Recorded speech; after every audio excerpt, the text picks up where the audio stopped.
And I think... Are we live? Or is it Memorex? Who knows? We are. We are live. Okay. So, where do we start? So tonight I'm going to be playing 3 games. Excuse me. I'm going to be playing Podder, which is from 1986. I'm also going to be playing 1942, which again is another game from 1986. And then the third and final game I'll be playing is Thundercats, and that one's from 1987.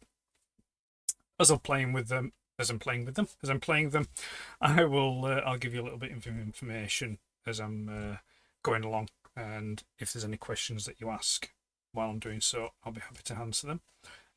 So yeah, I'll just take a brief look at the chat first, and we've got Martin. Hi Martin, thanks for joining me.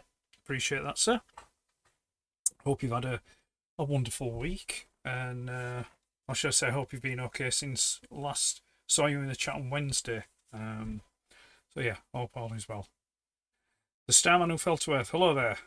How are you doing? Thank you for joining me. I was just saying about the games that I'll be playing this evening, which I've got the actual physical copies there. So we've got Podder, 1942, Thundercats. Actually, before we start playing, I'll take you through the games. I'll just show you the cassettes and stuff like that. So what I'll do is I shall swap over to... Well, actually, no, we don't. First of all, we need an intro. It's Civic Spectrum time. Hey, I was going to say that. And here we go. There's always something that I forget to do. Always, but not to worry. Right, I'll just put the keyboard to one side. Tonight I'm using the yellow and black ZX Spectrum instead of 2 weeks ago when I used the yellow and black ZX Spectrum.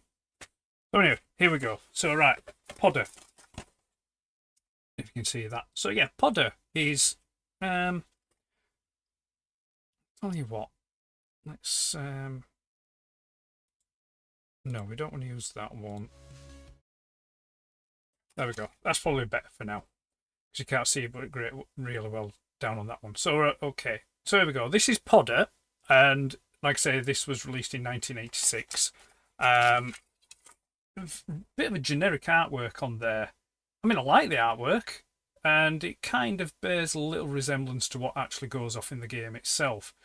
You've got like a purple hot rod looking kind of car with blades on the wheel hubs, and you've got mines and a grabber arm there. I mean, sorry, it's a cool looking picture. But so that's the cassette box. That's the cassette itself. No artwork or anything like that. Just basically a plain label with a name on. And yep, this is a 48K game. And then on the inside, we have basically the bump there, instructions, loading instructions, and the keys that you can use to control your character. So that's Podder. The next game will be 1942. There we go. This is a double cassette case. Nice artwork on there.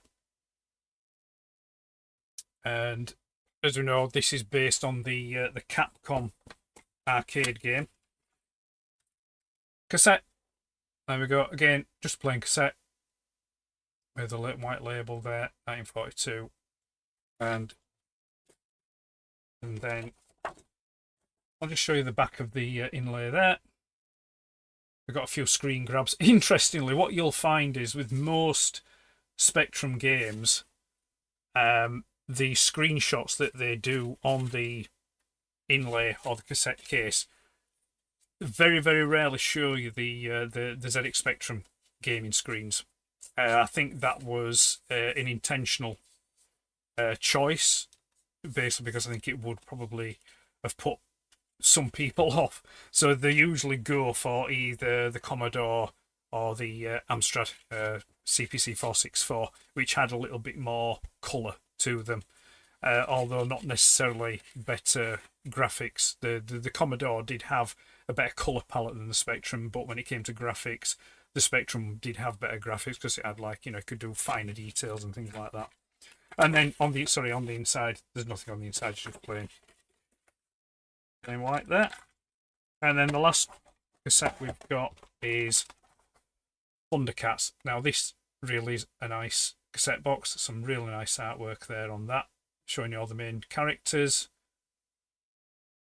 And then on the back, again, just got some bump. Now this one, I haven't got my reading glasses on, so you have to bear with me. Yeah, again, that doesn't show ZX Spectrum screenshots. It's just that looks like the Amstrad and the Commodore again. Open this out, and then we have the cassette. There you go. Again, plain label, and just the text on. Another Elite game. And then the inside of the inlay again is just plain white. And then this time we have an instruction pamphlet, which opens up like that, and then it just goes through the instructions in different languages. And that's it. So that's it for the cassettes. Just pop that back in there. Put them back up on the shelf. Oh, a bit of a glare there, aren't we? That one.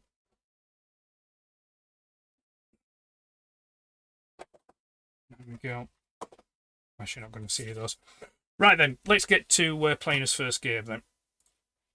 What I'll do is I'll just have a quick catch up on the chat. So we got Martin Starman chatting away there.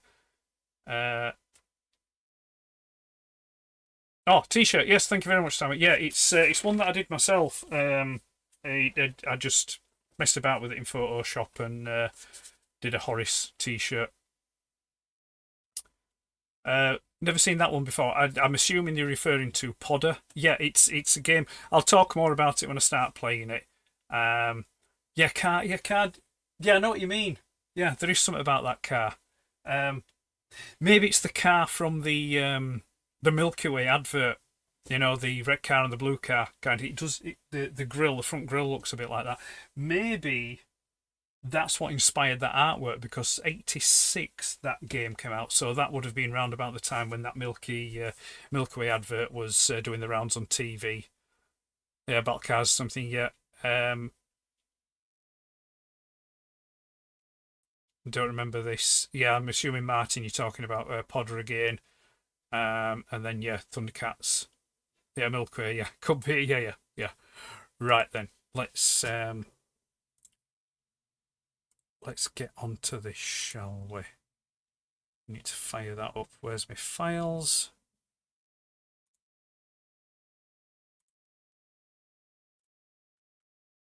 There we go. So I'm gonna go with Podder. Let's get your little screen up there.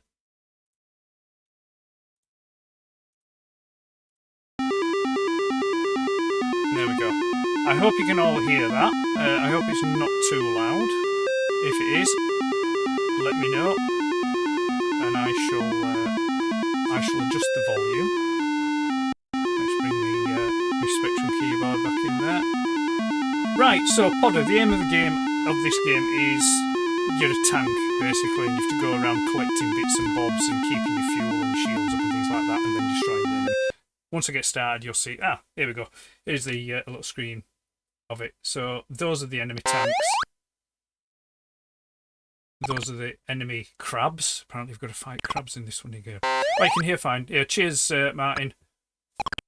2 notches lower. Are we talking about the emulation sound of the Spectrum? I'll put it to that and we'll see how we get on. Because you've got beeps on this. You'll have like beeps and stuff on 1942, but then when we get to play Thundercats, because I'm playing that in 128K mode, you know, the AY chip's going to kick in there, so there'll be some nice music and sound effects on that. So, right, I've adjusted the volume on that. I hope that's a bit better for you.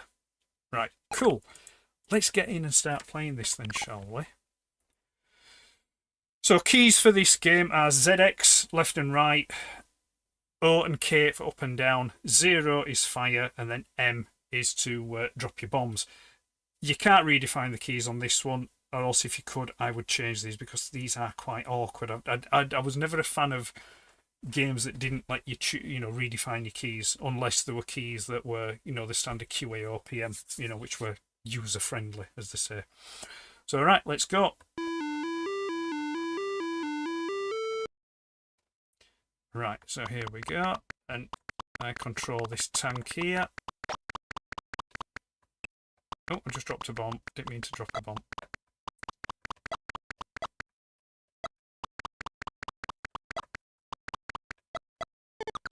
Oh, he destroyed a tank, but this... Oh, and I've just been destroyed myself.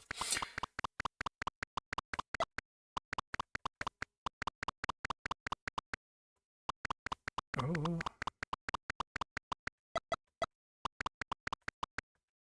So, Podder, yeah. Now this is a game that back in the day I never knew existed. I only found out about the existence of this game, I would say probably about maybe about 4 years ago, maybe 4 years ago, maybe 5. When I bought a lot of I bought like a job lot of Spectrum games, and it was one that was in there with the job lot, and I was like, "What's this?" So I did I looked it up, I did a bit of research on it with the Spectrum Computing website, and loaded it up, and it worked, which was great.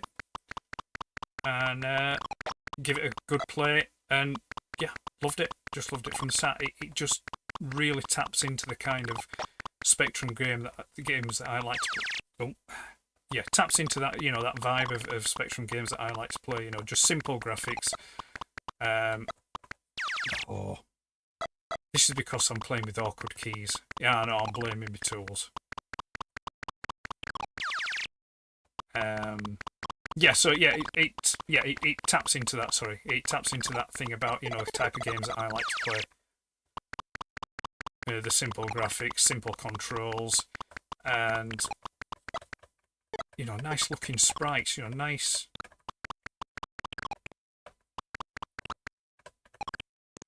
Oh right, okay. There we go. So what I didn't realise on that playthrough is that you only have a set amount of bullets. There's me shooting away like you don't care. So you've got set amount of bullets and you've got set amount of mines, which I'm assuming those pink pickups are to replenish those. Right, before I go again, I'll just have another catch up on the chat. So your Starman, yeah, right, okay, yeah, graphics are great. Sounds good, right, thank you. You can hear me over it. Good. Right, so it's a bit better. Oh, hi, Dave. Hope you're well, sir. Yeah, Martin, it is an addictive game. I will give you that. When you can play it properly, it might be one that if I wasn't playing it through the USB keyboard here, and I wasn't, if I was playing it on the actual Spectrum, I think it'd be one that I'd choose to play on the keyboard, I think. Right, also looking here as well, it looks like there's fuel pickups as well.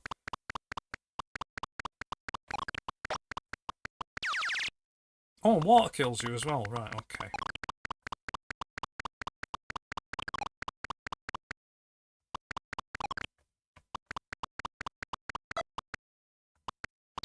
Oh, right, that was my own fault. That was my fault.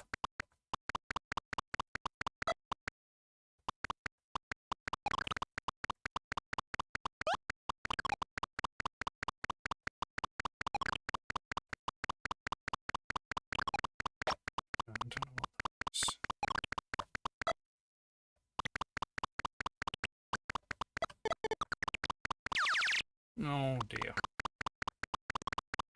We're not doing too well, are we?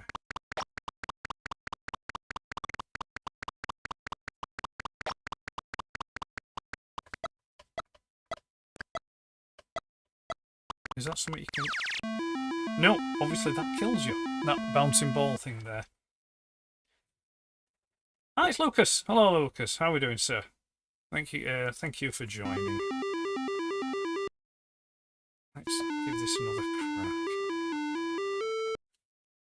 So where were I speaking about? So yeah, so like I say, it was a game that I picked up on a bundle, didn't know it existed, and yeah, and I just thought, yeah, it was just like Martin had said, you know, it said it looks like an addictive game.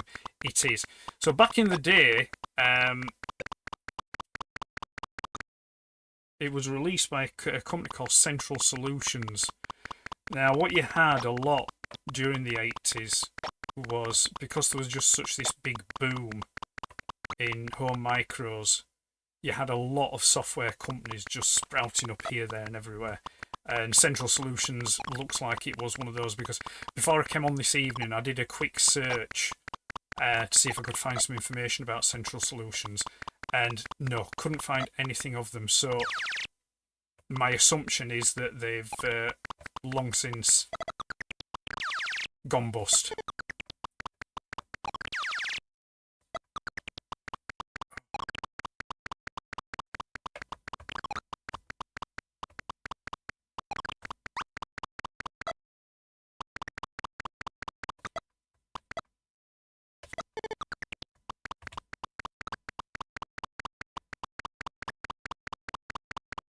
Now, they did quite a few games, did Central Solutions.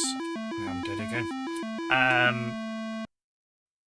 The release of quite a few games did Central Solutions, but more awesome than anything was when this game came out back in '86, it was 99p. Now, your usual budget games, you know, the cheapest would have been like 199, you know, things from like Codemasters, excuse me, Mastertronic, you know, people like that. But this one was 99p. Now, back in the day, if I'd have known that this game existed and I'd have picked this game up for 99p, I'd have been made up. A game that's fully worth that 99p. You know, you couldn't go wrong with it. Now, Crash Issue 31, which was August '86, they did a review of this game and they gave it an overall score of 54%, which is slightly more than half. But I can see why. I mean, if I was reviewing it back in the day, I would have marked it down for the controls because they are quite cumbersome. They're not user friendly. And also for 1986, it is kind of a bit dated. You know, because by 1986 there were like, you know, better, more adventurous games were, well, no, not better, sorry, more adventurous games, more clever games. You know, the people finding better ways around the limitations of the spectrum in the programming and the games that they were outputting. So this game is more of a call back to, I'd say, from 82 to 84, you know, that first 2 years of the spectrum. But it's a good game nonetheless, and I do enjoy playing it. I'm going to give it one more shot. I'm going to catch up with a chat, and then I'm going to move on to 1942.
I seem to be doing a little bit better now. I've shut my app.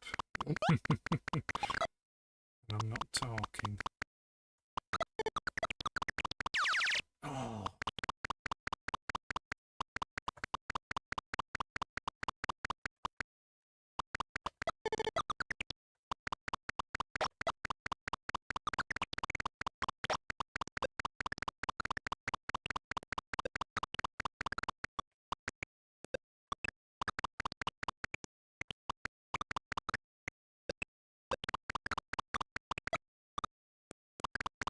Right, I'm surmising that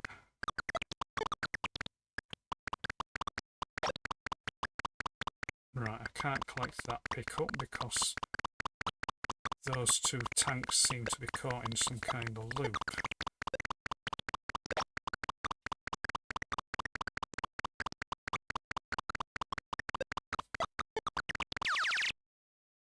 Oh, what? How did that happen?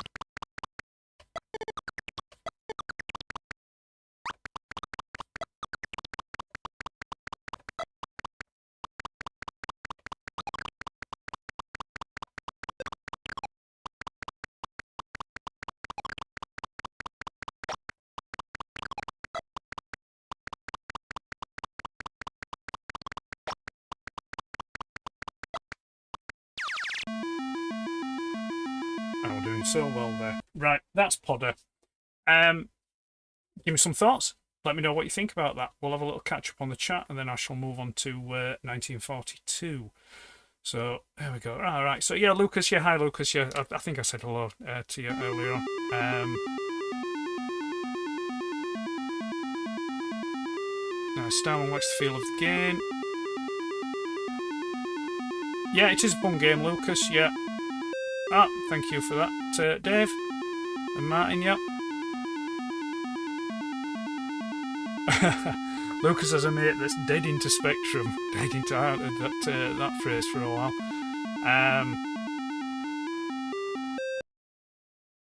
Yeah, Martin. Yeah, Martin's. Yeah, wishing you known about this game back in the day. Yeah, it's a great game, and yeah, I'm with you there. I wish I'd known about it back then. So let's have a look. So has Lucas been to? Right, Lucas, have you been to Google for me, sir? Lucas has put the guy who wrote it was quite famous, but was on an ultra budget label, 99p when budget games 199 full time. Yeah, I think I went over that. I think just before you joined, Lucas. But no worries. It's always good to have information corroborated. Corroborate. That's it. Corroborated. It's Gap. Hello, Gap. Welcome, sir.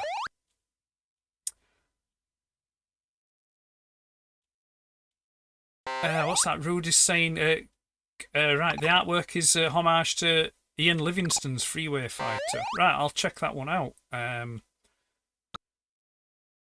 Martin, yeah, concentrating Ed there. Yeah. I thought I'd shut up and concentrate for a bit and see how far I could get into the game. I mean, I could get further into the game. I could enter some pokes, and do like the infinite life things, but I kind of think that doing these streams, I ought to be playing them as they are, rather than doing the poke thing, so yeah, I have that added tension then that you've only got 3 or 4 lives or whatever, and so you've got to invest yourself a bit more into the game, rather than, because if you've got infinite lives, you just think, oh well, that's it, I've died, I'll just carry on, kind of thing. So yeah, not a bad game there. Yeah. Oh, sorry, yeah, Lucas, that's what your mate's told you, right? No worries. Starland's finishing a bit of chicken on the barbecue. That's not a problem. Food always comes first. Always first. Right then, so I think we shall move on to 1942.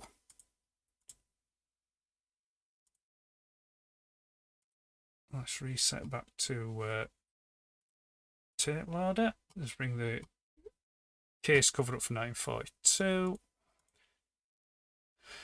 I'm using, on the emulator here, I'm using the 128K, the Toast Rack emulator. But Podder and 1942 will just play it in 48K anyway. But when I get to Thundercats, that will be in the that will play in 128. So let's see now. 1942. Here we go. Right, this. I'm just trying to think what word I would use for this. Excuse me, I'm just going to a drink. The term cracked game or something like this version. You see, Elite have denied permission for the tap files to be used. So if you go to website, 'cause what I've done on the description on YouTube is I've put a link to each of the games. So if you click on that link, it'll take you to a website called Spectrum Computing. It'll give you some more information about the game, and if the tap files are available for download, you can download them from there. Elite have denied access to their games, so this comes from another website that I use, and this is, even though you've got English text here, I think it was cracked by a Spanish developer. So you'll see that when I come to start playing the game, because it will ask me for infinite lives. But again, I'll decline it. I'm not going to do infinite lives on this because, yeah, I want to see how far I can get into it by. Because, I mean, I very, very rarely used pokes, if at all, back in the day. I just used to go in and play the games as they were. So, right, so. Now on this one, we can redefine the keys, which is brilliant. So we go for the usual QA, OP, and M for fire. We're going to select one player. So there you go. Quieres vidas infinitas. Excuse my Spanish. I didn't do Spanish at school. So we're going to select no for that. And let's go. This is another game that I played quite a lot back in the day. I didn't have, again, I didn't know Podder existed, so I didn't have that. 1942, I had this, but I didn't have the original. I had it on a Boots C15 tape. So it was a copy that I had, and I can remember copying the games. Back in the day, back at that time, my dad had this, I think it was a Hitachi, I think it was, a hi-fi tower with like a twin cassette deck. And what we used to do is, the street where I grew up, we used to, if one person got a new game, then they'd play it for however long, and then they would lend it out to the rest of us on the street, and we'd all take a copy. And we had this like little rota system going, so then if someone else got a game, they'd play it for a bit, and then they'd lend it out and they'd copy it. So it was this rota system that just went round and round and round. So we all ended up having like quite a healthy selection of bought games and copied games, which worked for everyone. But so my dad had this Hitachi hi-fi system with this twin cassette deck, and I used to hate it when I used to copy the games because I didn't have any headphones for this hi-fi system. So when I used to, and it didn't have the old fast tape record thing. So, I mean, because this would have been sort of like 80, 82, 83, 84 onwards kind of, so I would have to have the volume on, and I'd set the volume, because it always advised you when you were copying games to set the volume as high as you could, but without any distortion. So you can imagine a couple of minutes recording a Spectrum game through a hi-fi system in the living room would be pure torture for anyone else than you who were looking forward to getting this game so you could then play it. I've made it to level 2.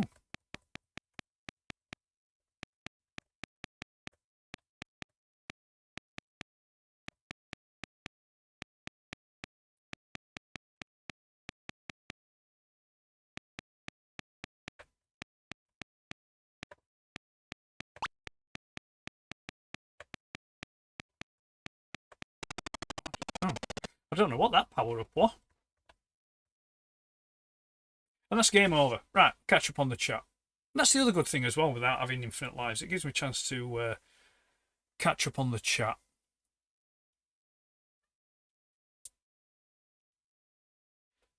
There we go. So this game was always a bit too intense for me on anything but the arcade. That's Starman. Yeah, I do remember playing this on the arcade. And it's an odd thing, because I also found that as well, that some games seem to be harder when I was playing on the Spectrum than what they were on the arcade machines. But then again, what you have to understand is the only time I really got to play on the arcade machines is when we went on holiday. I used to go down Cornwall a lot, and so if we went to like St Ives or Falmouth or places like that, and you get the arcades, and you could play the games there. So I didn't play on the arcades that much, but yeah, for some reason, like you said, some certain games always seem to be more difficult on the Spectrum than that. Yeah, Martin. Yeah, it's always good to have a redefine keys option. Yeah, this version 1942 it's not bad.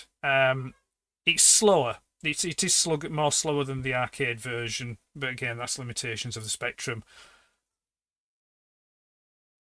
Dave has the arcade version of this in his Super Pocket. Yeah, fun game. Yeah, I think I've got it. A few years back, I went. Oh no, it was during lockdown. I picked up an Odroid Go, which was like it looks very similar, and it's similar size to a Game Boy.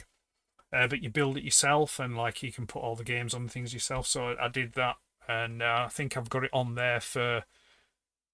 I think it's the Master System or Mega Drive because it emulates quite a few different machines.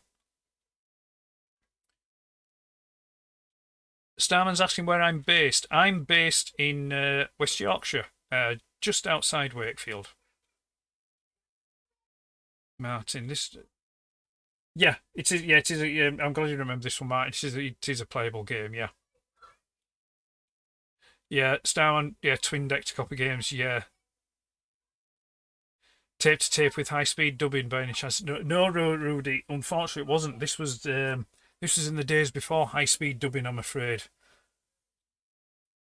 Starman has some interesting stories about his Spectrum in Poland during my holidays. By the way, black markets here were something else. Yes, I'm trying to think. I was speaking to someone about this the other day. To my knowledge, the Spectrum is still very, very popular over in the Eastern European. I'm going to say Eastern Bloc then. I don't again showing my age there. Like the Eastern European countries, Poland and things like that, and also in Russia as well. There was a massive Spectrum scene in Russia. A lot of cloned machines and things like that, which were compatible with the UK games and things like that.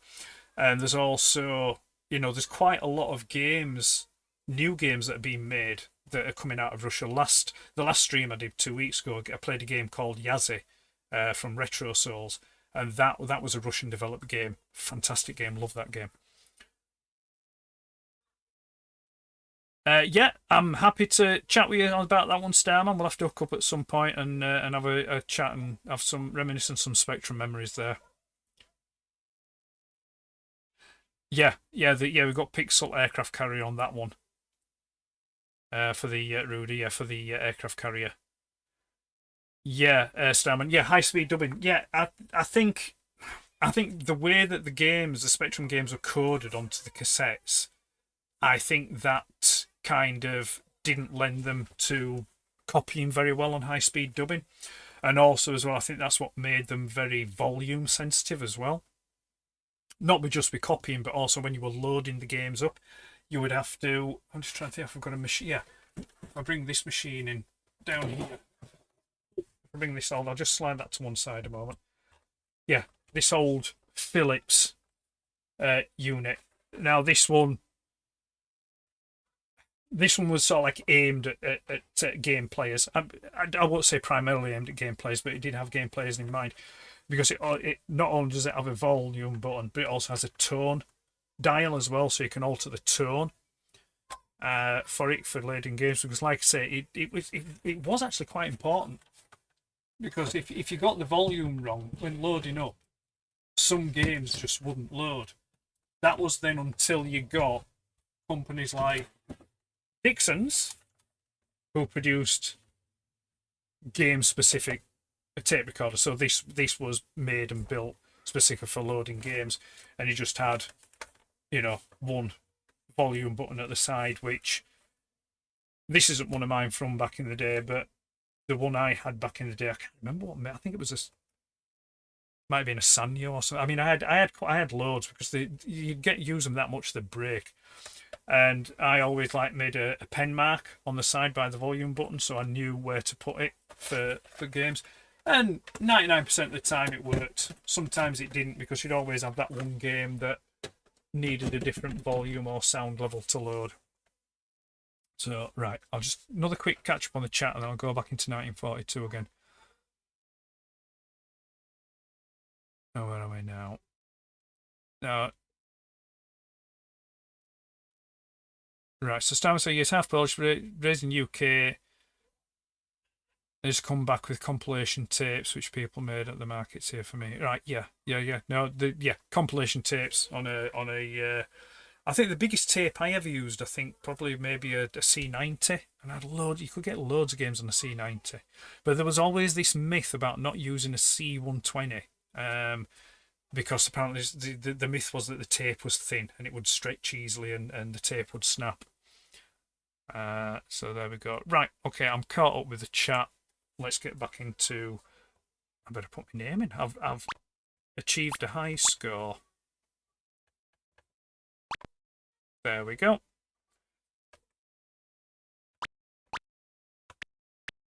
I don't know why I pressed 0. I didn't need to redefine the keys again. Oh, excuse me. That's no for the infinite lives.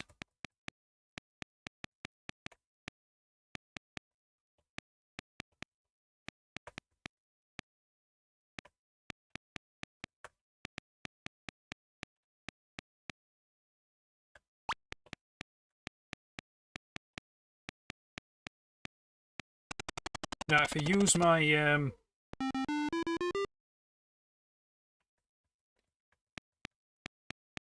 aircraft knowledge, the plane that you're flying in the game is a Lightning, a Lockheed, I believe. Yeah, Lockheed Lightning, which was like a single seat fighter but twin engined, which is different from the plane that appears on the cassette case, which I think is a Thunderbolt. It's not Corsair. Corsair has those angled wings. I think it is. Yeah, it's Thunderbolt. Or is it Harvard? It could be Harvard, actually. He said I shouldn't have looked around. I've ended up getting killed by looking around. It's either Harvard or a Thunderbolt. But I'm kind of leaning more to a Harvard.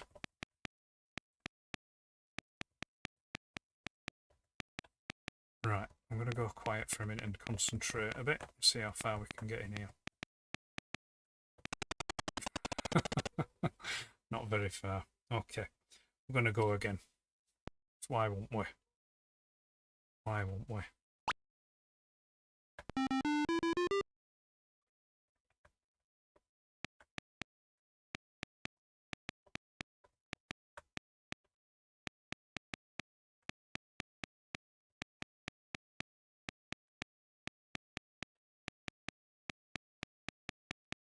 So, on an unrelated topic, I'm hoping everyone's had a fine and splendid week.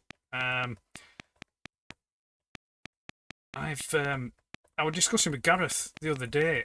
I'd had an issue with WhatsApp and the chat group that we're all in.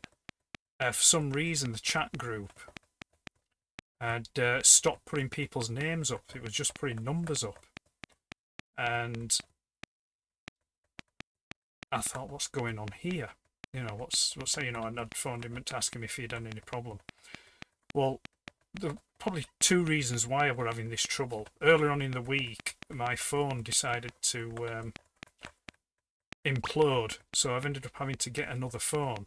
So I'm on a new phone now, and kind of, it's when things like that happen that you find out you're getting old, because it literally, this is no word of a lie, it literally took me 3 days to set up this new phone. You know, to transfer everything across and back things up, and it was just an absolute nightmare, and I hated every minute of it. It was like I just want to turn the phone on and be able to use it, and it just wasn't happening. So I got this new phone, and, you know, transfer my SIM across thinking, all right, okay, all my messages are going to be there and all my contacts and this, that and other. Turned it on, absolutely nothing. No contacts, no messages. Fired WhatsApp up. WhatsApp was just completely empty, and I was like, where's all my messages and stuff like that? So I did a bit of a Google search, and it's like, yeah, apparently you have to back your messages up on WhatsApp, which I've absolutely no idea, not a clue. So, oh, they've started firing, have they? So, yeah, so I finally got that finished today. I managed to get back into my old phone, and fortunately I was able to back everything up and then transfer it across. So I'm now fully set up on my new phone, with everything that I thought I'd lost has all been recovered now, which is nice. Which is, I slipped into a bit of fast show there, which was nice. So yeah, but the WhatsApp thing still seems to be happening. It still seems to be having this thing where people's names aren't coming up. It's just the numbers, you know. So like, I'd get like Phil's name up, or Steve and things like that. But it's just numbers. I'm still getting Gareth's name up and Andy's and that, because I think that's probably because I've actually got their numbers on my phone. But yeah, other people's names, it's just stopped doing them, and I've no idea why. So if anyone knows, you can leave a comment in the chat. That'll save me going to Google to find out what's going on. It's new technology. I don't do new technology. I'm still an analog soul in a digital world. Oh. Right, game over. Okay, I'm going to catch up on the chat. I'll just give you a little bit more details about 1942, and then I'm going to move on to Thundercats. So where are we now? Where did we get up to now? Let's have a look. Yeah, so Star was saying packs up loads of games on the C90 tapes. Yes, they did. Rudy had forgotten all about the pen mark. Yeah, for a few years. I didn't understand why. Yeah, for the volume, so you know where to pop the volume. You could get tapes for £1 as you entered then, and just roam around and get copies of stuff written to it. All right. 50p a tape. Yeah. And 10p a copy. Right, Martin brings back so many memories of playing at home with my two brothers. Spectrum was a family affair in our house. Oh, thanks for the nostalgia. No worries, Martin. I love it. I mean, it gives me opportunity as well, because I don't get to play on my Spectrum as often as what I'd like to do. So doing these streams is a bit of a mutually beneficial thing, because it gives me time to play on the Spectrum, and it also gives me opportunity to do a bit of a solo stream to try and get a bit better at it. You know, for when I go on and do other stuff that I do have planned, but I just need to get those confidence and fluidity levels up a bit. So, but no, appreciate that. I'm glad you're enjoying it. Dave, enjoying the simplicity of the old games. Too much going on with a lot of money. I understand what you're saying. Yeah, modern games, there is a lot of things. I caught my son playing a game the other day. I don't know what game it was, but it just looked like absolute carnage on the screen, and I thought if I sit down and watch this, I'll probably end up going into a seizure or something, because there was just so much going off on the screen. It was unbelievable. I mean, I do play modern games. Well, I say modern games. They're modern, probably a fair few years old now. Things like Tron Evolution, which I know is probably 15-year-old now, that game, isn't it? Left 4 Dead 2. Played Red Dead Redemption Undead Nightmare. That's another one. The one that I tend to play on the most would be GTA Online. I do enjoy playing GTA Online, although I've not played that for a few months, to be fair. So I need to go back on that at some point. I need to have a look to see if there's any way I could stream. You know, I could do like a video stream while I'm playing that. I need to look into that. And if there is anyone out there that's watching, you know, in the chat groups and stuff like that, that does GTA Online, you know, let us know. Drop us a line and maybe we can hook up and do some missions and stuff. Do a diamond casino heist or something like that. But yeah, so no, I do appreciate the simplicity of these older games, like you, Dave. Starman's telling about the phone thing. Yeah, we're getting old. Yeah, true. Yeah, WhatsApp. Yeah, use Signal. All right, okay. Doing great. All right, okay. Tron Evolution. Right, I'm caught up with the chat because I'm going to put my name in again and see where I come. Where did I come? Oh, third and fourth. That's not too bad, is it? Okay, right. So to round out then on 1942, I'll give you a little bit of info. So yeah, it was released in 1986. Excuse me. That one's by Elite Systems Ltd. Again, I had a look at Elite Systems. They are actually going. They're still going. But I didn't find too much information about them. The information that I did find about them was that they're doing more mobile gaming. And I think they had a hand in, I think, was it the Spectrum Recreated, or was it the name slips from now, the handheld one, the one that everybody went nuts over, and it didn't come to pass because I think they basically got shafted. The backers got shafted on it. I think there's something to do with that one as well. But yeah, I think from the information that I've gathered today, they're still active, not to the degree of what they were back in the day, but it's like it seems to be just mobile gaming now that they're focusing on. So 1942, as I say, it was a tie-in license with the Capcom game, you know, the cabinet game arcade, 1942. Crash magazine, issue 33 back in 1986, October of 86, gave 1942 an overall score of 63%, which I don't think's bad. I think I'd probably give it a bit more. I'd have probably given it maybe a 70 rather than a 60. I think because I think it does have that repeat play and also that frustration factor in it as well, that you get so far but you want to go further and further with it, and you know you get frustrated, which makes you want to play even more kind of thing. So yeah, right. So anyway, that was 1942. Let's reset now and let's move on to Thundercats. Oh.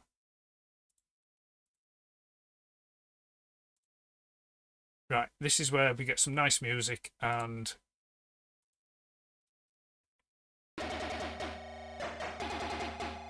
just let that play for a moment.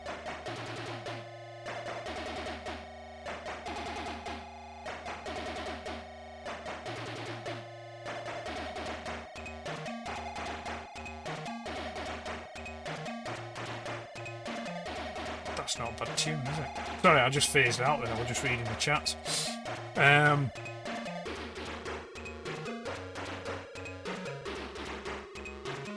Alright, so yeah, so Simon's telling me Signal's still private and functions normally all the time. Lucas, Red Dead Redemption, Sketch, go online with GTA, has not played it for years. Yeah, Lucas, if you want to hook up on GTA, the thing with GTA now, you've got solo lobbies. I don't know if you call them lobbies, but you can get your so basically you can do. There was an update, I think it was summer last year, I think it was, where they did it so you can go into a private or invite only session, and you can do all the missions that you can do in a public one. So nothing's restricted now. So I could set up an invite only session, and you could come into that. And there'd be no griefers, no spammers or anything like that. It's just you and whoever you invite, and you can just play the game as it, you know, like it was intended to play. No Mark II griefers in there. Starman, yeah, it is. I think in the public sessions it is. There is trolling out there, but it isn't as bad as it used to be. I think Rockstar have cracked down on them quite a lot. You know, so it's still not great, but it's a lot better than it used to be. Thundercats, yeah. Yeah, Starman remembers this from the title screen. Dave's doing a bit of the ho. Awesome, good this. Right, okay, so I will tell you now with this game, I absolutely suck at it, alright? I had a little play of this before I came on to do the stream this evening, and yeah, I don't even think I got to the end of the first level, so don't expect much from me on this one. This was a game back in the day, and I knew this game, I never had it, but I had a demo. I had the demo game. I think it came on it may have been your Sinclair, I think.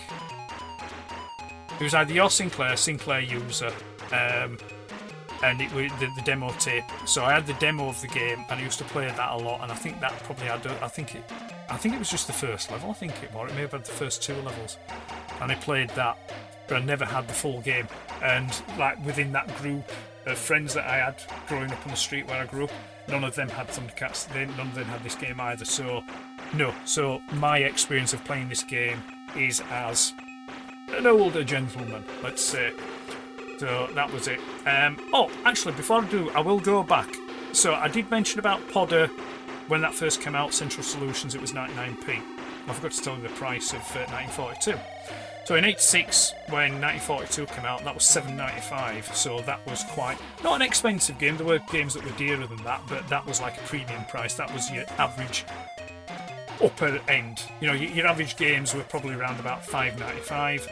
You know, between $4.95, $5.95, but then like your more premium titles will be $6.95 plus, and some even went up to, I think some of the Ultimate games went up to like $9.95. Thundercats, 87, another Elite game, and that was $7.95. So the same as the 1942 the previous year. Keys on this are redefinable. Let's just shut that down a second. I'm finished with my talking points for the game now. So let's redefine these keys. So left, right, up, down, and fire. So Q, A, O, P, and M. Why wouldn't you? So Mumra, the ever-living, holds the Eye of Thundera. Dare you search for it? I dare. I dare. So here's Lionel.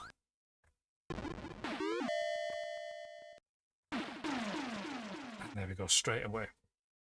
Now, if there's any Thundercats fans out there, perhaps they can tell me. I'm pretty sure that's Jackalman. But I don't know who the little guy is.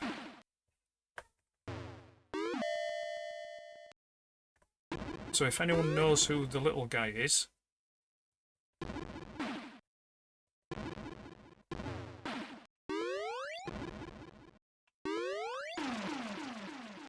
I would appreciate the info on that.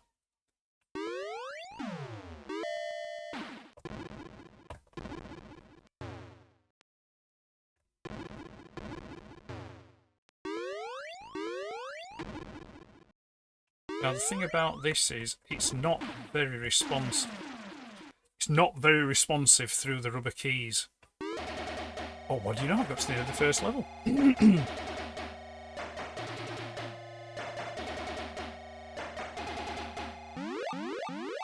Right then. Oh, and who's he? Right, again, info, if we don't mind. So we've got that little guy again, and they've got this like big rat-looking kind of guy. Oh, I've got a blaster. Oh, let the good times roll. Right, come get some.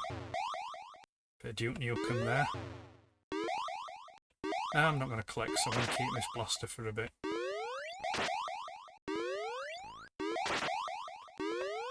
Oh, easy. Oh, it had to happen, didn't it?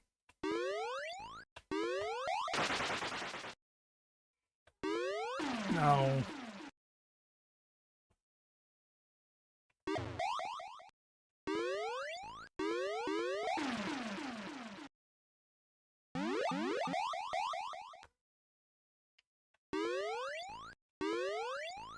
Why has Mumra appeared above the screen? I'm not sticking about to see what that skull were doing. I'm down to 1 life, I think. This isn't going to end well.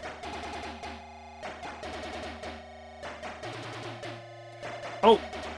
Yes, I do, Dave. Thanks for... I've just had a quick glance over at the... there you go. There's the box art for this one. I'll just quickly catch up on the chat. Lucas... Oh, that sounds fun. Probably wish it. Yeah, I won't worry about it, Lucas. It's off. Yeah, as long as you enjoy it, it don't matter if you're good or rubbish. It was galling to realise recently that some demo tape games were never actually released as full games. Yeah, no, that's how it was, yeah. But still cool, yeah. Starting to think like the Denizens or something like that. Right, okay. Yeah, Dave, I've just put the box artwork up there now. Can't remember if I need to rewatch. Rewatch Ulysses 31, yeah. Yeah, classic is Ulysses 31. This sort of looks like some generic platformer that's been adapted to Thundercats license. Dave, you're not far wrong. You're not far wrong. There's Rescue Tiger for the bonus. Yeah, there's quite a few games that... Oh. Okay. Oh. I think this one is probably one that I could do with playing with Coke for Infinite Lives. Yeah, where was I saying, Dave? Yes, Dave, sorry, yeah, the generic platform. Yeah, it is. There was a few games that use this kind of like... The one that I can think of off the top of my head is one called Legend of the Amazon Women, which has a rather provocative cassette cover. I might play that one. Not next time. I think I've got next time's games already lined up, but I'll pencil it in. But that's a similar kind of game where it's a side scroller where you just jump up and down. It does look very similar to this. Right, choose your way through the Garden of the Elementals. Oh, what's this all about? Let's go with fire. Oh, wait a minute, I thought I'd...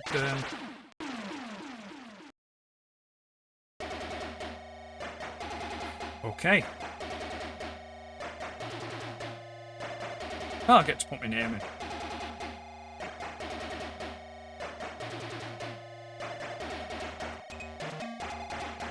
And it's 7th. It's not too bad, is it? Right, okay.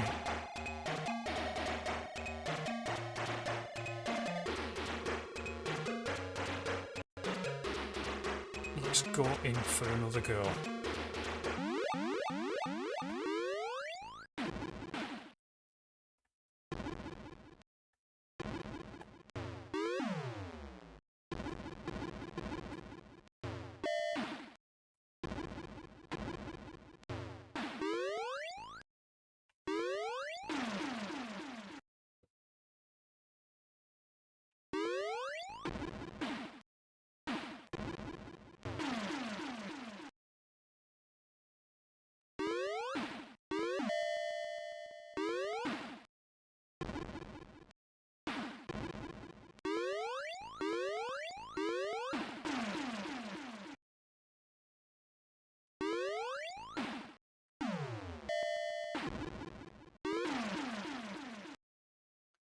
It's too big, you can't jump over them.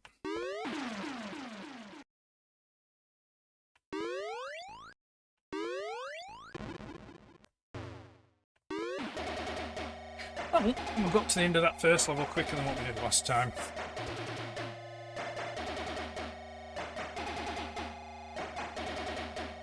Right, next level.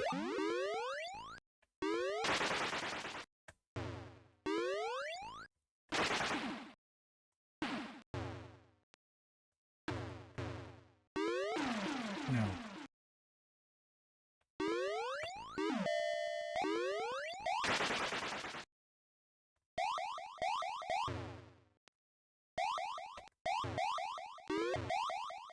Oh, that will look it.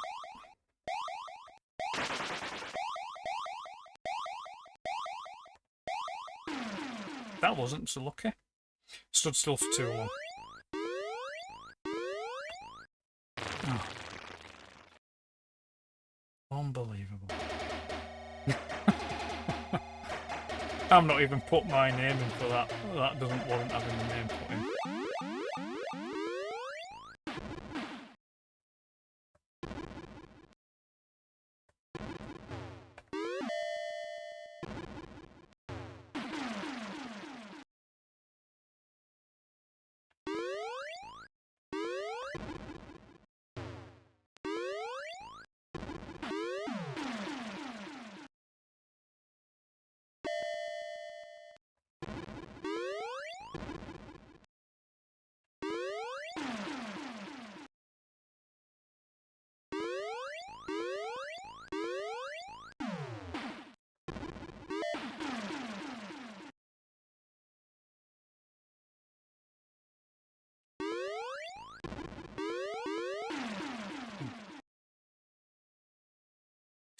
absolutely sucks, doesn't it? Oh, you're joking. Right, note to future self. Pick games that you can play and that aren't hard as hell.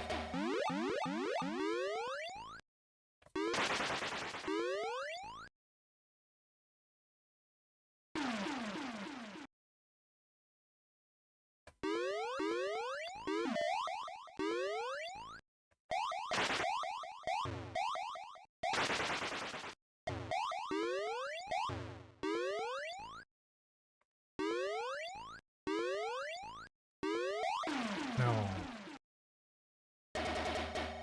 I didn't even get on the scoreboard with that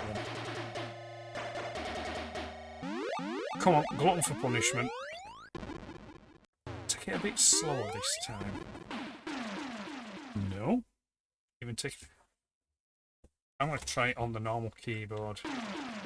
Let's see if it's a bit more responsive.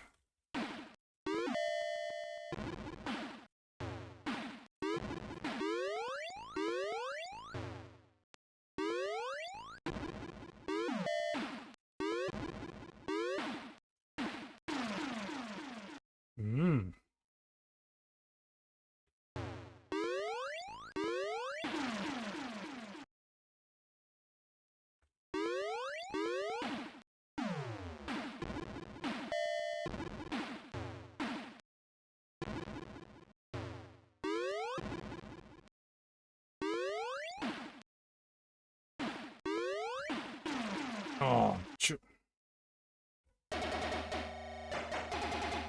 right. What's that, Rudy? I'll catch up on the chat here. Let's have a look. So, box art doesn't look like, yeah, it is nice box art on that one, Dave. Rudy's saying the box art was used quite heavily for a lot of merchandise. Yeah, it is. It's a fantastic image. Hard as hell. Yes, it is, Stumpman. It's hard as hell. Martin, yes, it is hard. Rudy's saying the small characters are mole men. Oh, cool. And Starman's requested a custard kid. Right, I'll bear that one in mind, Starman. I'll look that one up. It's not one that I've heard of or I'm familiar with. But right, I'm gonna carry on playing with the normal keyboard because it looks like it was a bit more responsive.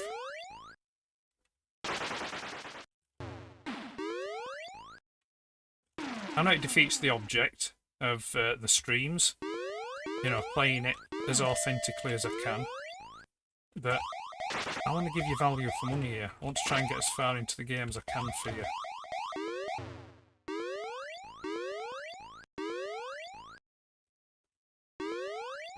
Actually, playing it on this keyboard, it's a little too responsive now.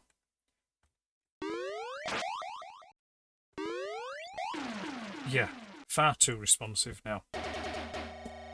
Maybe next time, or if I play it again, maybe I should play it on the Spectrum Plus. That would be interesting, wouldn't it? Right, one more go through, and then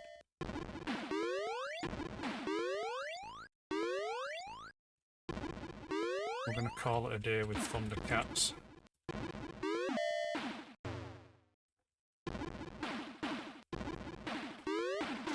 No. I'm bashing these keys now.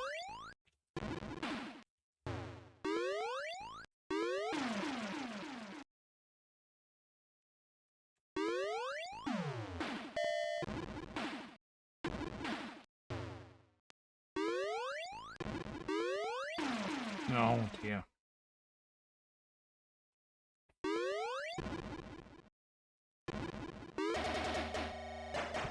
There, we got it.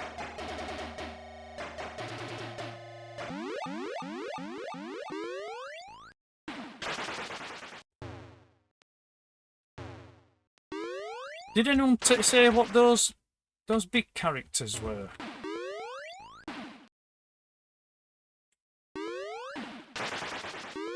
We know what the little. No. Oh dear. Yeah, you see, playing it on the PC keyboard now, it's just too responsive. So just can't win. Damned if you do, damned if you don't.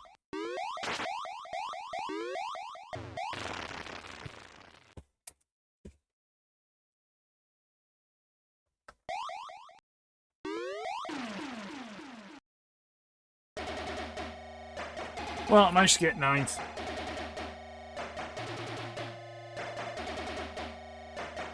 Two down from where I was previously. There we go. Right, let's catch up on the chat.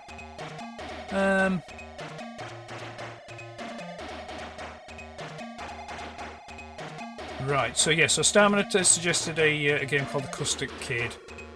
And to check out a new brew game called Travel Through Time Volume 1. Right, okay, I'll have to make a mental note of those two. Because I haven't got my notepad with me. If I do play Custard Kid, try to complete it. You could have it right. Okay, I'll give it my best shot. Although, looking at how I did with Thundercats there, I'm not holding out much hope. Oh, thank you, Starman. Yeah, I got found. Yeah, well, I'll probably go get further. Dave, need to find the Goldilocks keyboard. Yes, one's too slow, one's too quick. I need to find the one. Oh, Gareth joined us. And shouldn't you be off editing, sir? Shouldn't you be editing? Gareth, joining in the chat here. Hi, Dave. How about Rude? Yeah, just saying his hellos. Spy versus Spy. Yeah, oh god, Spy. I've not played Spy versus Spy since back in the day. That is a blast from the past. Is that one? Yeah, Dave bet me to it on the chat there, I think, by mentioning doing some editing. Lucas Starman. There we go. Right, okay. I've caught up with my chats. I've done all I'm going to do with Thundercats. What time are we on? It's 9:10. Right, okay. What I'm going to do is I'm going to reset the machine. So what I'll do is for the last 10-20 minutes, I'm going to throw it open. So the people that are watching, give me a game to play. Give me a game to put on and play for the last 10-20 minutes. Put your suggestions up in the chat. I'll pick one, and then and if I've got the file for it, I'll give it a go. So I'll give you a couple of minutes to get some comments up of a game that you'd like me to see me play, and then we'll go for it.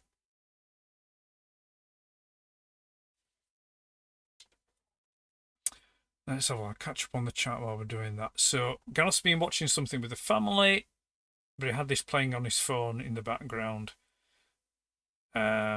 Still early. Custard Kid. Right, I'll tell you now. I'm sorry, Starman. I don't have Custard Kid. I know I haven't got it. No editing for Gareth. He did some this afternoon, but he wasn't feeling it. He just wasn't in the zone. And you see, I knew Martin would go for Airwolf. Yeah, just sadistic, Martin.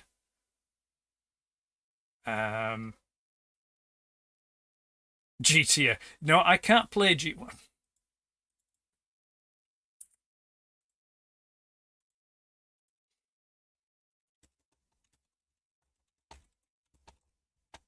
I don't think there is.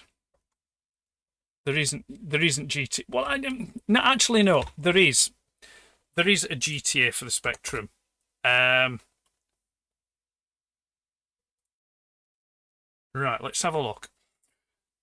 There's a homebrew. Well, I don't know if you call it. Yeah, it's a homebrew game. We'll call it a homebrew game. From 2021 called Rival Gangs. I knew there were, and that's quite similar to GTA 1, the first game. So it's a top-down kind of game. But I would say for the Spectrum, the game that influenced GTA, because, let me see now if I remember rightly, the first GTA game, so the top-down one that came out on the PlayStation, it wasn't on the UK cover, but on the US cover of that game, the license plate on the car that's on the front cover has a code. And that code is the code that you would enter into, I think it was Manic Miner. It was either Manic Miner or Jet Set Willy. So you type that code. Once the game had loaded, you type that code on your keyboard into the game, and it would allow you to do level jump. I think it was the level jump code, I think it was. And that's the number that's on the number plate of the car that's on the cover of GTA, but the American version, which is kind of odd that they put it on the American version of the game where they wouldn't be familiar with Manic Miner or Jet Set Willy or the ZX Spectrum. They were familiar in some respects with the Spectrum because it was released by Timex over in the States, and it looked nothing like the Spectrum. It was just basically like a silver square block with, I think it was black keys, I think it was. Or I think, yeah, the black rubber keys, I think it was, that was on that. So yeah, so that's a bit of useless information there for you. Let me just have a quick catch up on the chat. So Martin said Jet Set Willy. Dave's asked if I've got any racing games. Stammer says Pirates. Manic Miner. I'd be too easy to do Manic Miner. That's my favourite game ever, is Manic Miner. Let's have a look. Boulder Dash, Hunchback 2, Chiller, Battle Cars. Let me see now. What I'll do, I will show you. I've picked one from the chat, but what I will do is I will show you the game that I personally feel inspired GTA. Where are we? You have to excuse me while I just search through my plethora of files.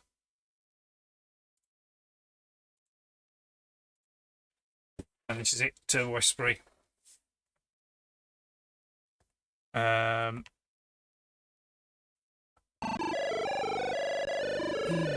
This is an early Durrell game. Let me see now. Right, give me a moment. I need to look up the. Actually, no, don't. Give me 2 seconds. I will be back because I know I have this on the shelf.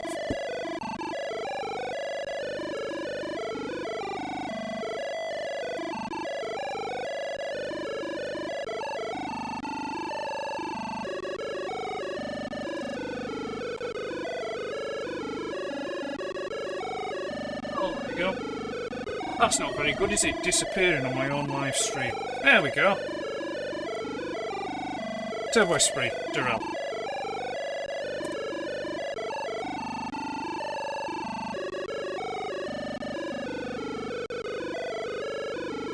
I'm hoping it will tell me the keys, because it's a hell of a long time.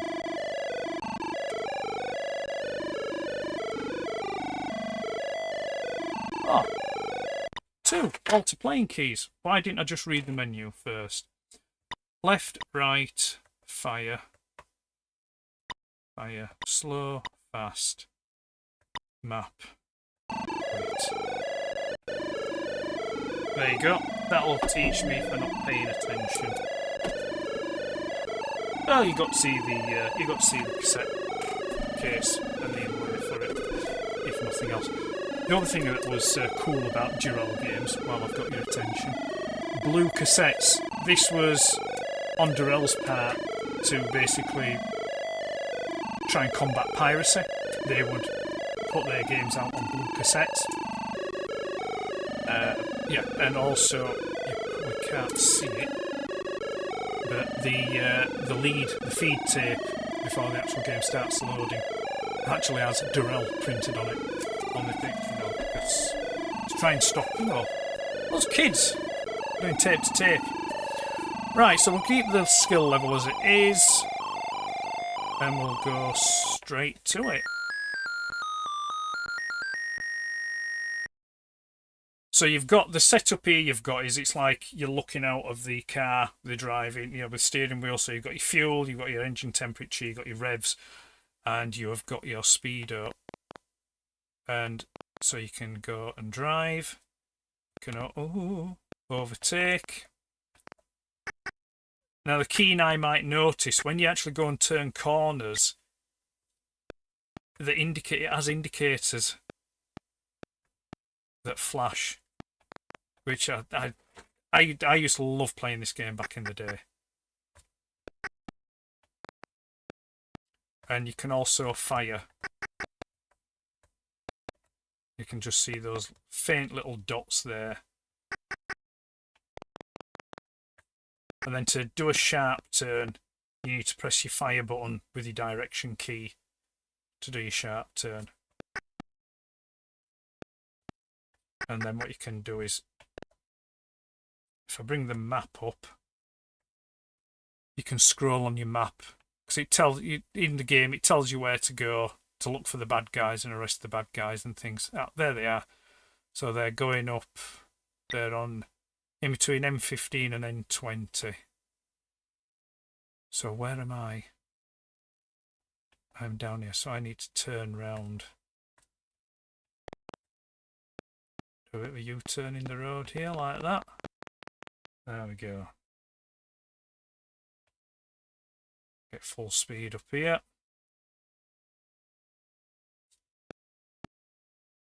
There was another game as well, which I would say was kind of that I feel was kind of an influence for GTA, and that was Miami Vice, which was an ocean game.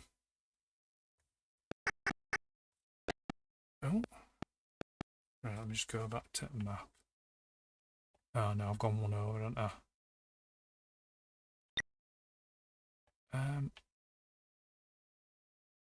Let me see now. So if I go, yeah, I might be able to get him here. So it's the next major intersection. I need to turn left. I mean, these are really basic graphics, but effective. You've got the draw, you know, to the horizon.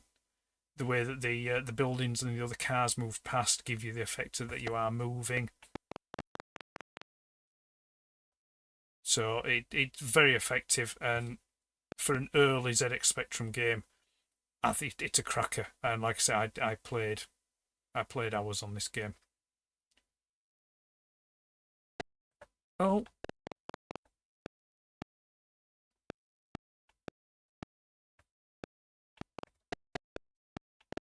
Come on, move out of the way.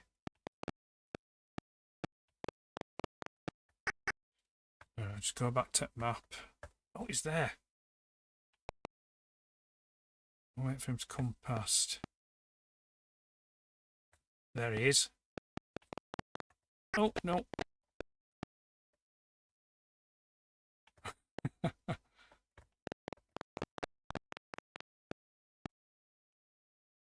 I'm hoping he's gone straight on. Yeah, he did, yeah. Right, let's get him.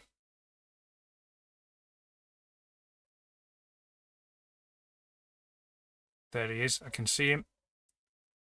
And then all we do is... And that's it. And that's the object of the game. You've essentially to drive around the map, find the bad guy cars, shoot them, and there you go. So that's it. Right. So that was Turbo Esprit. I'll come back to that on another stream and play it a bit more because I've enjoyed playing that. That was that was a core memory unlock. There was that one. Let's just go to the chat, see where we were with this. Jet Set Willie, got any racing games? Yes, I do have racing games. Yeah, I got that one, haven't it? Mine, Boulder Dash, yeah, Battle Cars, Monty Mole, Fire Ant. Lucas says Fire Ant. I'm not familiar with that one. Monty Mole Hunchback 2, great. Yeah, Turbo Esprit, Commodore, Wizard's Lair, Mike. Yeah, Wizard's Lair again. That noise is a bit much. Well, you know, that was how it was back in the day for us. So Starling disappeared from her house to play this with his friends for about 6 hours. Got pelted when they found me. The cobbler police thought he'd been kidnapped. Bloody hell. Amazing. Yeah, it is an amazing game. Yeah, and you'll gobsmacked when you figured out how to turn. Yeah, after about 2 hours. Dave, yeah, it is. It's a lovely game, is this? Yeah. I can't fault this game at all. Hey, how long is it? I'm impressed. It's taken Gareth at least 10-15 minutes before he's come up with a negative comment. I think that's a personal best for you, sir. Well done. Round of applause for you. Hey, you go.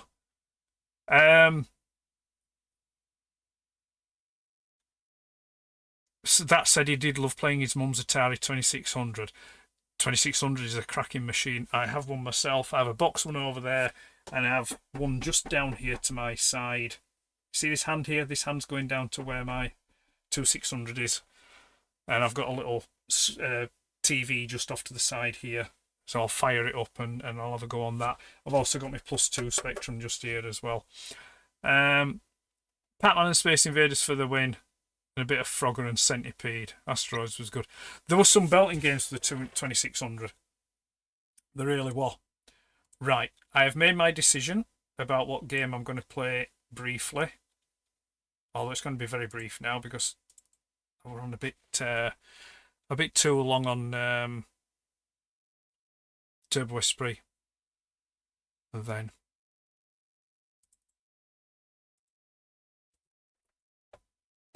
Hunchback, but not Hunchback 2, Hunchback 1. I need to look for the keys on this one. I do have this game, but I don't want to keep disappearing off screen. To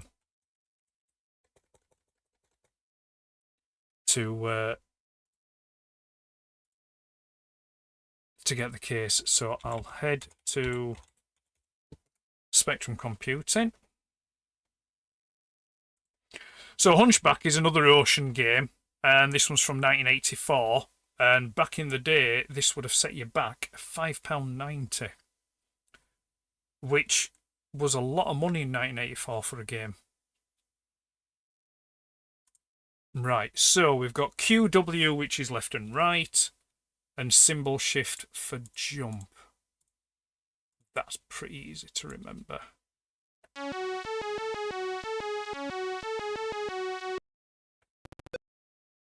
Oh, I jumped too early.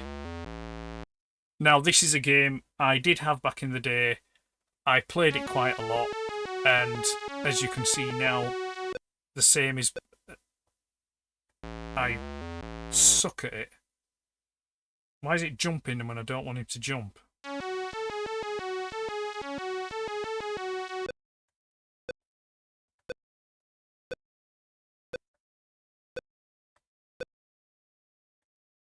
I know why. Right. The stream that I did 2 weeks ago, I tried playing a game called Phoenix, and the keys for Phoenix were cap shift for left, Z for right, and then space bar for fire, and then enter for your shield. And I found I was having issue when pressing the cap shift key. Now, I've spoken to the developer of this USB keyboard, which is the ZX USB by Hermit Retro. And I think it needs a firmware update, because some of the key mapping is slightly off, and I think I'm still waiting for that. So I think the issue with the cap shift key is also affecting the symbol shift key. So it's kind of seems to be acting like a caps lock. So that's why it keeps jumping and jumping. And like with Phoenix 2 weeks ago, when you press the cap shift key, the fighter was just zooming to the left of the screen. And so I need to, so I can't play Hunchback, I'm afraid, because it's just going to keep doing that. So we'll have one more game, and we'll go with Hero. And any fans of the Atari 2600 will recognise this game almost immediately. And again, I need to find the keys for this.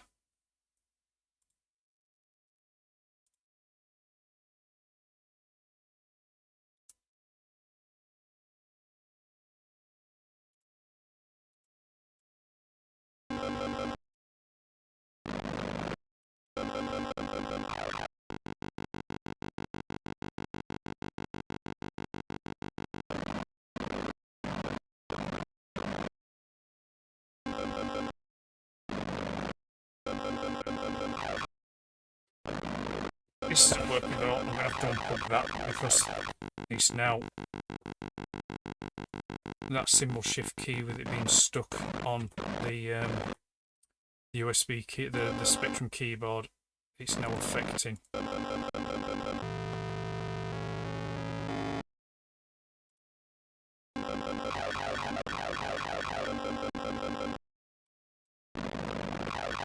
no.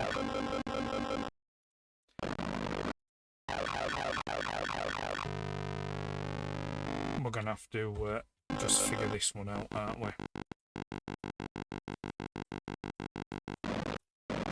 Nope, I've lost.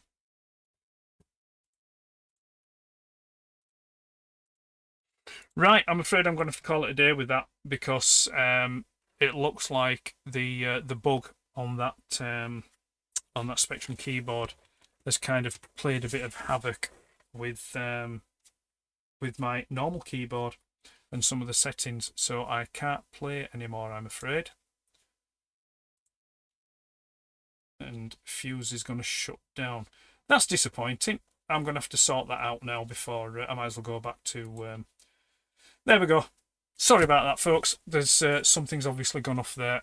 I need to get that fixed, which is a bit disappointing. So I'll just do a bit quick catch up on the chat and then we'll call it a night. So where were we now? Oh, that was it. Yeah, so Dave is telling Gareth to watch it, and he said, that said, yeah, Pac-Man and Space Invaders, Frog and a Centipede, yeah, Asteroids, Martin was saying was good. Gareth's got defensive mode engaged. Bless him. He doesn't know how anyone can critique anyone. Caps, he's got his caps shift key stuck on now for negative comments. Dave, don't know what you mean, Gareth. Eddie's always chipper. I am. I'm a chipper chap. Dave's briefly top fan. Yes, briefly, Dave. Watch yourself. Don't get over enthusiastic, sir. Starman, don't remember that one. Yeah, I think Hero. Yeah, it was. I first played that on the Atari, and then later on the Spectrum. Martin's telling Dave to go, and this is why Gareth preferred joysticks. Well, you know, it's what you grow up with and what you play with when you grow up with. And then problem with bugs, call an exterminator. And that's it. I'm up to date with the chat. Right, I'm going to call it a night because I'm a bit disappointed with that. That's not how I wanted to end this stream, but these things happen. What are you going to do? It's all good. Thank you for joining me. I appreciate that. I hope you've enjoyed it, and I hope it's giving you some of those little nostalgia feels. And I shall be back again in 2 weeks' time for the Spectrum stream. I'll be back again on Tuesday for plastic die-cast rubber tyres. I'll also be back on Thursday for the Collector's Archive, where I'll be speaking to Matt from the Crack and Wakes. But the Spectrum stream will be in 2 weeks, so won't be next Sunday because next Sunday I alternate it with Dave and his name's, I tell you, this is how I'm getting old. Toy Slice, and here's Lee. Sorry Lee, I tell you, absolutely atrocious. Dave and Lee with their Toy Me Toy You, so I alternate it to the weeks that they're not on doing their stream. So another 2 weeks for that. I'm going now because, yeah, this has just gone wrong in so many ways. Thanks for watching. Hope you enjoyed it, and we'll catch you. Oh, do I need to catch up on the chat? Dare I catch up on the chat before I go? Here come the men in black. Thanks, dude. Next time. Excellent stream. Yeah, okay, Dave. You know, easy tiger. I won't say it were excellent. It's got there. That's yeah, Lee. Yeah. Everybody's telling me Lee's name. I've remembered it now. Okay. See you all later. Take care. Enjoy the rest of your weekend, and we'll see you when we see you. It's Civic Spectrum time. Hey, I was going to say that.